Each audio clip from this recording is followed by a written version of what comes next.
Hello, good morning. कैसे हैं आप लोग सभी लोग? क्या एकदम ठीक हैं, एकदम बढ़िया हैं? सबसे पहले मुझे बताइए क्या ऑडियो और वीडियो एकदम ठीक है क्या? ऐसा मुझे बताओ, उसके बाद हम लोग क्लास की शुरुआत करते हैं। Good morning, good morning, good morning.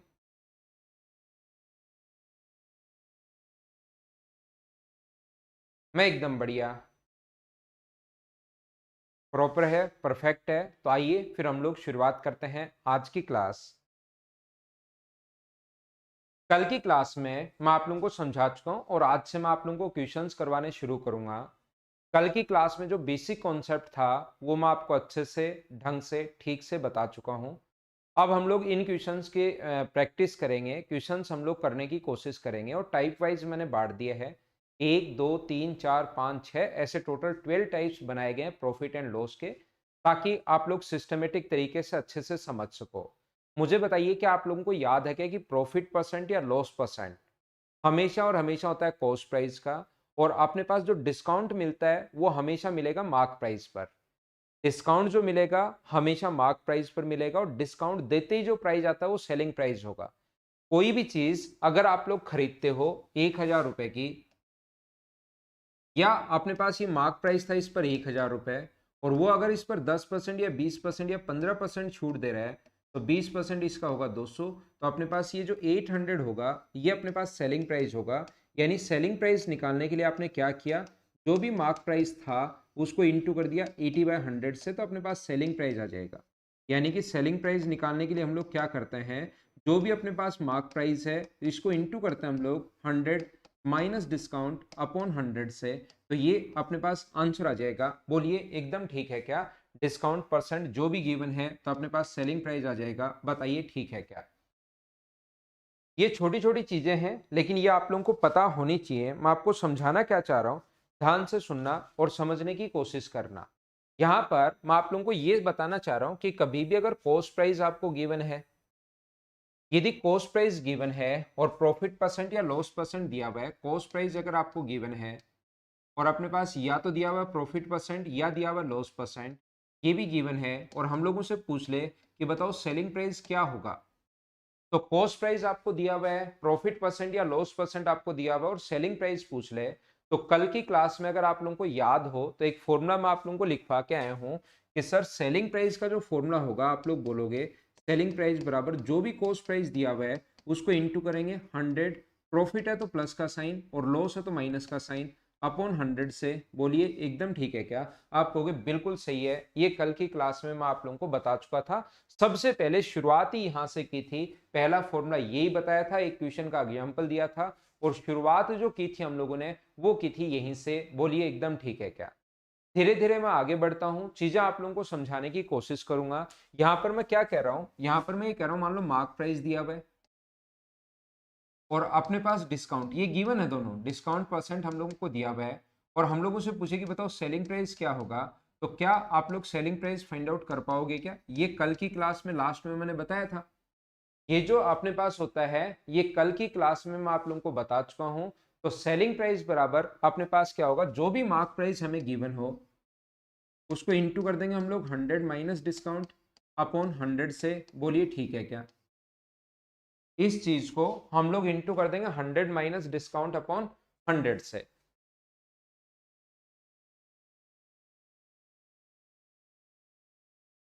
तो यहां पर अपने पास ये भी देखिए, अपने पास सेलिंग प्राइस है, पहले वाला भी अपने पास सेलिंग प्राइस हम लोगों ने फाइंड आउट कर लिया किससे, कॉस्ट प्राइस से।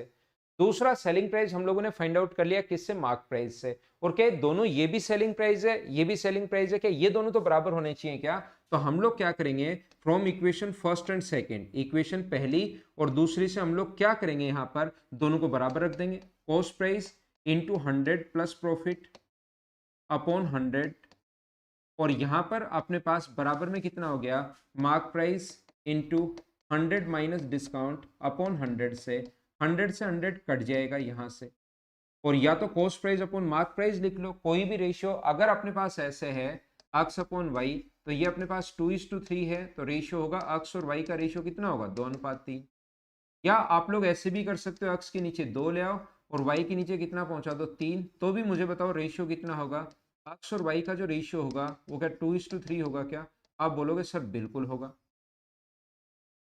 तो ये बात आप लोग ध्यान रखना, एक्स और वाई का जो रेशियो है वो तो अपने पास 2:3 होना है, 2:3 ही होना है। तो फिर हम लोग क्वेश्चन को कैसे, इसमें क्या समझाना चाह रहा हूँ, इसमें मैं आपको समझाना चाह रहा हूँ कि कॉस्ट प्राइस और मार्क प्राइस का रेशियो ये बड़ा इंपॉर्टेंट है, बहुत जगह मैं काम में लूंगा।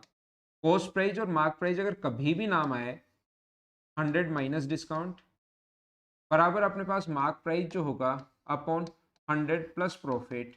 मुझे बताइए कि ये दोनों का रेशियो, कॉस्ट प्राइस और मार्क प्राइस अगर कभी भी पूछे, लगेगा अजीब जब मैं लिखूंगा कि कॉस्ट प्राइस जो होता है वो 100 माइनस डिस्काउंट होता है और मार्क प्राइस होता है, मान लो डिस्काउंट प्रॉफिट अपने पास 20%, प्रॉफिट 20% है और अपने पास डिस्काउंट परसेंट जो दिया हुआ है वो दिया हुआ है 40%।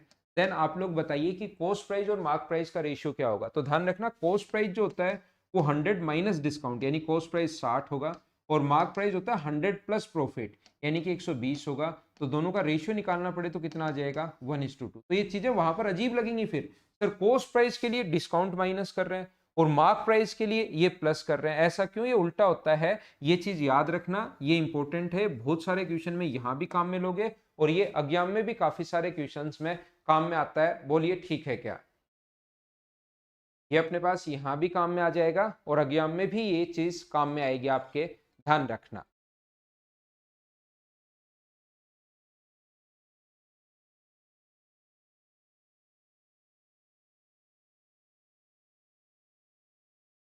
आइए अब मैं आपको क्वेश्चंस करवाता हूं। क्वेश्चन करने की शुरुआत हम लोग करते हैं।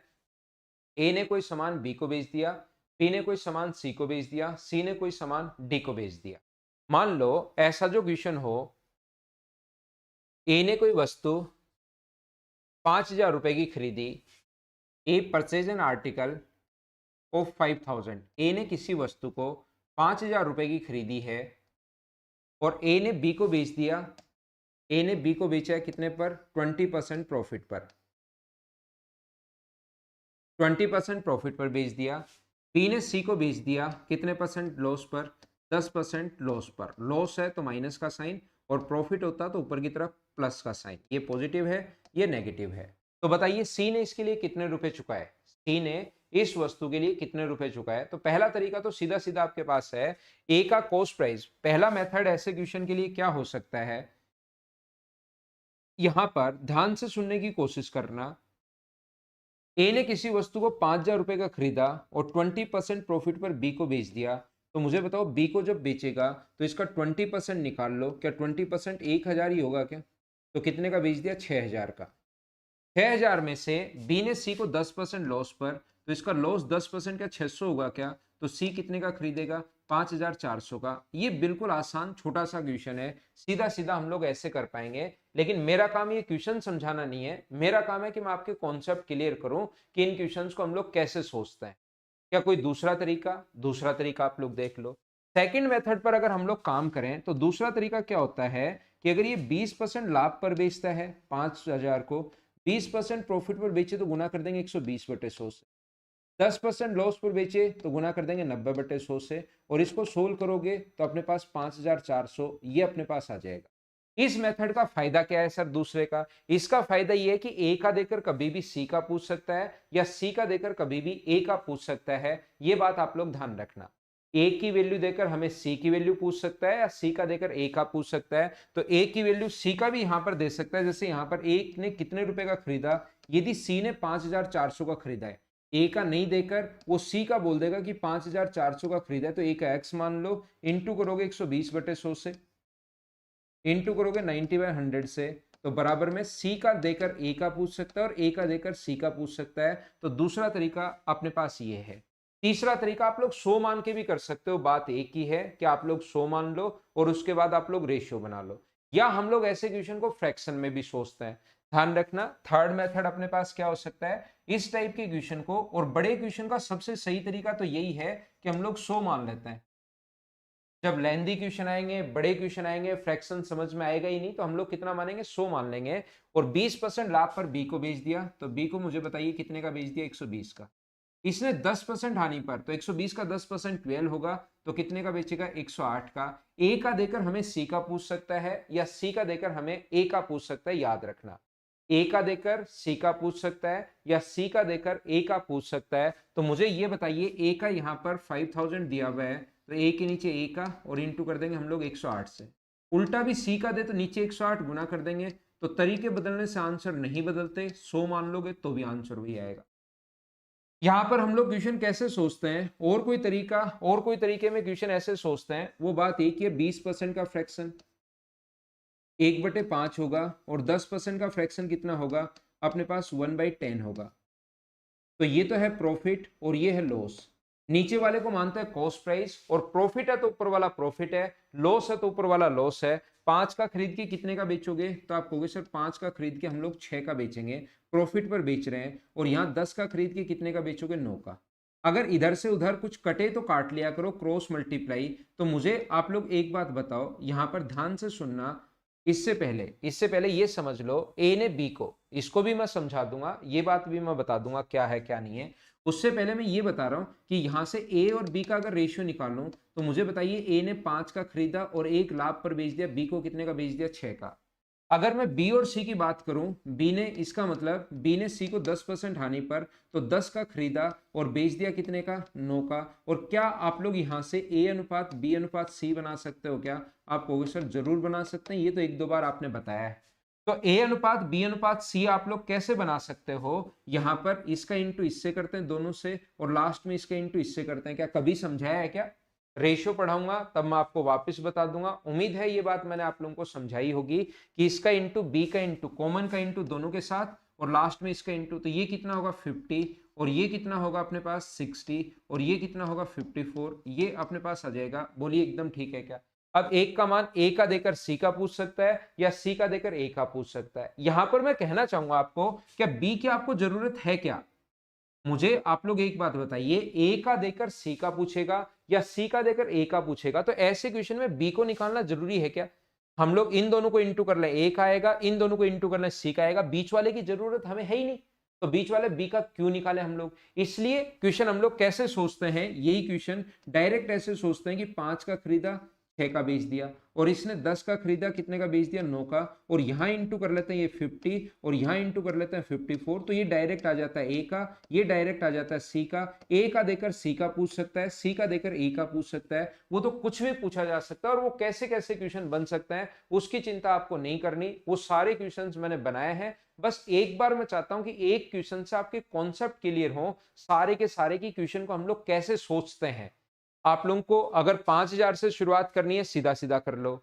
यहां से 5000 लगातार क्वेश्चन लास्ट में सोल्व करना चाहते हो, ऐसे कर लो। आप लोग 100 मान के कर सकते हो। आप फ्रैक्शन से फिर ए अनुपात बी बना लो, बी अनुपात सी बना लो, ए बी सी बना लो। या बी की जब जरूरत है ही नहीं तो क्यों बनाए हम लोग बी? अगर जरूरत होगी उस टाइम बनाएंगे, तो तरीका आना भी चाहिए।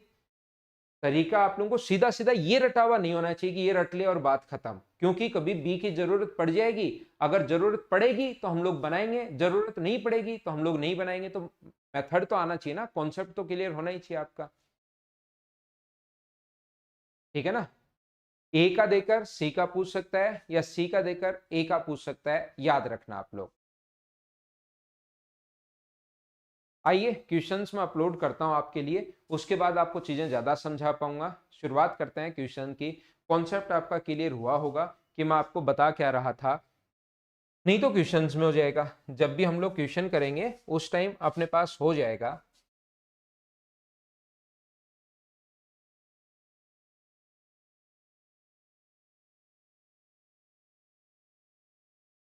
चलो करने की कोशिश करो, सोल्व कीजिए सभी लोग।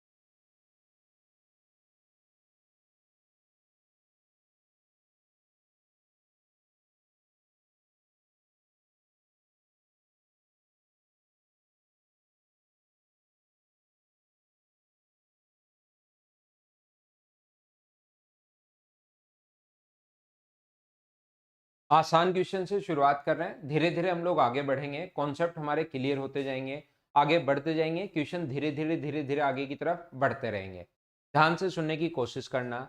ए ने किसी वस्तु को 20% लाभ पर बेच दिया, बी ने सी को 25% लाभ पर बेच दिया, सी ने 225 रुपए चुकाए, तो ए ने उस वस्तु के लिए कितने रुपए चुकाए? तो हम लोग क्या करेंगे, ए ने हमें नहीं पता कितने रुपए चुकाए, तो हम लोग क्या करेंगे, ए ने मान लेंगे कि x रुपए यहाँ पर चुकाए। 20% लाभ पर बी को बेच दिया, तो बी को बेच दिया 120/100 से। बी ने 25% लाभ पर बेच दिया, तो 25% अगर प्रॉफिट पर बेचा है तो इंटू करेंगे 125/100 से, और बराबर में अपने पास कितना आ जाएगा, 225 सी के लिए कॉस्ट प्राइस। 25 से कट गया 5 बार, और 25 से कट रहा है कितनी बार, 4 बार। 0 से एक 0 कट रहा है, 4 से कट रहा है 3 बार, 15 नीचे जाएगा तो 15 बार कट जाएगा, और यहाँ से सोल्व करोगे तो अक्स की वैल्यू कितनी आ जाएगी, 150। पहला तरीका, इस टाइप से आप क्वेश्चन को सोच सकते हो कि अपने पास ये है। दूसरा तरीका, क्या आप लोग ऐसे सोच सकते हैं क्या कि अपने पास ए का मान लो? ये सारे के सारे तरीके अगले क्वेश्चन में नहीं बताऊंगा, एक बार बेसिक कॉन्सेप्ट में समझा चुका हूं, दूसरा यहां पर बता रहा हूं। अब आगे जब भी आगे चलूंगा, कॉन्सेप्ट 3 4 तरीके होते हैं, इसके क्लियर होने चाहिए दिमाग में। कोई सा भी हम लोग तरीका लगाएंगे जो सबसे ठीक होगा, जहां पर हम लोग नहीं फंसेंगे, लगता है बहुत